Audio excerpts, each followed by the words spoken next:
سر میں ایک ایسے اہم ایشو کے بارے میں سر بات کرنا چاہتی ہوں جس کے اوپر پچھلے دنوں میں نے اس ایوان میں ایک انتہائی محترم، انتہائی سینئر اور انتہائی معتبر رکن کو اس پہ تقریر کرتے ہوئے سنا۔ سر چونکہ وہ جوائنٹ سیشن تھا اور اس میں ہمیں جواب دینے کا موقع نہیں ملا، اس لیے کوشش کر کے آج آپ کی بڑی مہربانی کہ آپ نے موقع دیا ہے۔ سر میں بات کرنا چاہتی ہوں اس ملک کی کم عمر بچیوں کا جن کی کم عمری میں شادی کر دی جاتی ہے، اور جس کے اوپر اس ایوان نے بڑی جدوجہد کر کے، بڑی ڈیلیبریشنز کر کے اور بہت ہی تکلیف دہ پروسیسز سے گزر کے قانون سازی کی۔ سر اس ملک کی جو بچیاں ہیں نا، وہ کبھی غربت کے شکار کی وجہ سے کم عمری میں ان کی شادیاں کر دی جاتی ہیں، کبھی والدین بوجھ سمجھتے ہیں، پال نہیں سکتے تو ان کی شادیاں کر دی جاتی ہیں، کبھی ان کو پیسوں کے عوض بیچ کے کسی بڑی عمر کے مرد سے شادی کر دی جاتی ہے۔ سر اس ایوان نے 12 سال بعد، کیونکہ سب سے پہلے یہ قانون سازی ہوئی تھی سندھ میں، اور سندھ کے اندر یہاں پر میرے بہت سے ایسے کولیگز بیٹھے ہیں جنہوں نے میرے ساتھ وہاں پر قانون سازی کی، اور وہ قانون یونینیمسلی پاس ہوا۔ میری یہ خواتین بیٹھی ہوئی ہیں، میرے مرد حضرات بیٹھے ہوئے ہیں، اور سر ہمارا ایک بڑا مائل سٹون تھا، یہ بڑی جیت تھی ہمارے لیے۔ سر پھر اس ایوان کے اندر مختلف لوگوں نے مختلف ادوار میں کوشش کی، جدوجہد کی، لیکن قانون پاس نہیں ہو سکا۔ سر 2025 میں I C T child marriage restraint act pass ہوا، اور پھر وہ سینٹ سے پاس ہوا، پھر صدر پاکستان جناب آصف علی زرداری صاحب نے اس پہ دستخط کیے تو وہ قانون بن گیا۔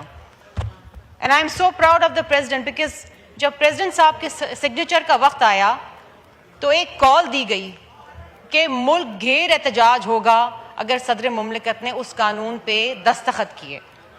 But President Asif Ali Zardari chose to be on the right side of history, chose to be with the daughters of this nation, and he signed the bill. سر آج وہ قانون بنا ہوا ہے۔ سر میرا ایک بڑا اہم سوال ہے، اگر آپ 11, 12, 13 سال کی بچے، سر نہیں سر، پوائنٹ آف آرڈر پہ اتنا نہیں، اور ممبران نے بھی بولنا ہے۔ سر یہ بہت اہم ایشو ہے، اس کے اوپر بڑی ڈسکشن ہوئی ہے اور جوائنٹ سیشن میں ہوئی ہے، آدھا گھنٹہ ہوئی ہے۔ سر مجھے جواب دینا ہے، کیونکہ نہ صرف میں اس قانون کی بانی ہوں، میرے ساتھ یہ پورا ایوان اس کا کسٹوڈین ہے، اور اگر اس ایوان کے اندر ایک رکن قومی اسمبلی جو خود قانون ساز ہے کھڑے ہو کے اس قانون کو چیلنج کرتے ہیں تو سر اس کی سزا کیا ہے؟ اگر آپ نے اس ایوان میں اوتھ لیا ہے کہ آپ نے اس ایوان کو آئین اور قانون کے مطابق چلانا ہے، لیکن اس ایوان میں ایک قانون پاس ہوتا ہے اور آپ اس کو چیلنج کرتے ہیں، اور پھر آپ یہ ریاست کو للکارتے ہیں کہ کر لو جو میرا آپ کر سکتے ہیں، تو سر اس کی سزا کیا ہوتی ہے؟ یہاں پر کوئی جواب دینے والا ہے؟ کوئی پوچھنے والا ہے؟ یا یہ کہہ کر، یہ سن کر کہ جی یہ شرعی معاملہ ہے، یہ اسلامی نہیں، یہ شرعی معاملہ نہیں ہے، یہ اسلامی معاملہ نہیں ہے۔ شکریہ شکریہ مبارک زیب صاحب۔ جی مبارک زیب صاحب، جی پوائنٹ آف آرڈر پہ آپ اتنی سینئر پارلیمنٹیرین ہیں، بسم اللہ الرحمن الرحیم، آپ کو شکریہ، موقع دیا، آپ نے 6 منٹ بولا ہے، پوائنٹ آف آرڈر پہ اتنا ہی ہوگا نا جی؟ دوسرے آنریبل ممبر بھی بولنا چاہ رہے ہیں، ڈپٹی اسپیکر صاحب پلیز آپ چیئر کی ریکویسٹ مانیں، چیئر کی ریکویسٹ مانیں، چیئر کی ریکویسٹ مانیں۔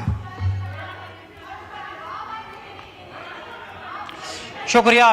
سر میں ایک ایسے اہم ایشو کے بارے میں سر بات کرنا چاہتی ہوں جس کے اوپر پچھلے دنوں میں نے اس ایوان میں ایک انتہائی محترم، انتہائی سینئر اور انتہائی معتبر رکن کو اس پہ تقریر کرتے ہوئے سنا۔ سر چونکہ وہ جوائنٹ سیشن تھا اور اس میں ہمیں جواب دینے کا موقع نہیں ملا، اس لیے کوشش کر کے آج آپ کی بڑی مہربانی کہ آپ نے موقع دیا ہے۔ سر میں بات کرنا چاہتی ہوں اس ملک کی کم عمر بچیوں کا جن کی کم عمری میں شادی کر دی جاتی ہے۔ اور جس کے اوپر اس ایوان نے بڑی جدوجہد کر کے، بڑی ڈیلیبریشنز کر کے اور بہت ہی تکلیف دہ پروسیسز سے گزر کے قانون سازی کی سر اس ملک کی جو بچیاں ہیں نا، وہ کبھی غربت کے شکار کی وجہ سے کم عمری میں ان کی شادیاں کر دی جاتی ہیں، کبھی والدین بوجھ سمجھتے ہیں، پال نہیں سکتے تو ان کی شادیاں کر دی جاتی ہیں، کبھی ان کو پیسوں کے عوض بیچ کے کسی بڑی عمر کے مرد سے شادی کر دی جاتی ہے۔ سر اس ایوان نے 12 سال بعد، کیونکہ سب سے پہلے یہ قانون سازی ہوئی تھی سندھ میں، اور سندھ کے اندر یہاں پر میرے بہت سے ایسے کولیگز بیٹھے ہیں جنہوں نے میرے ساتھ وہاں پر قانون سازی کی، اور وہ قانون یونینمسلی پاس ہوا۔ میری یہ خواتین بیٹھی ہوئی ہیں، میرے مرد حضرات بیٹھے ہوئے ہیں، اور سر ہمارا ایک بڑا مائل سٹون تھا، یہ بڑی جیت تھی ہمارے لیے سر۔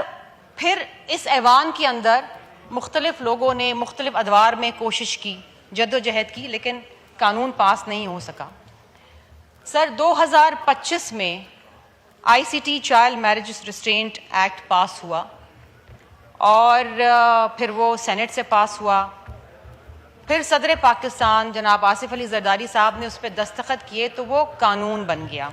And I am so proud of the president, because جب پریزیڈنٹ صاحب کے سگنیچر کا وقت آیا تو ایک کال دی گئی کہ ملک گھیر احتجاج ہوگا اگر صدر مملکت نے اس قانون پہ دستخط کیے، but president Asif Ali Zardari chose to be on the right side of history, chose to be with the daughters of this nation, and he signed the bill۔ سر آج وہ قانون بنا ہوا ہے۔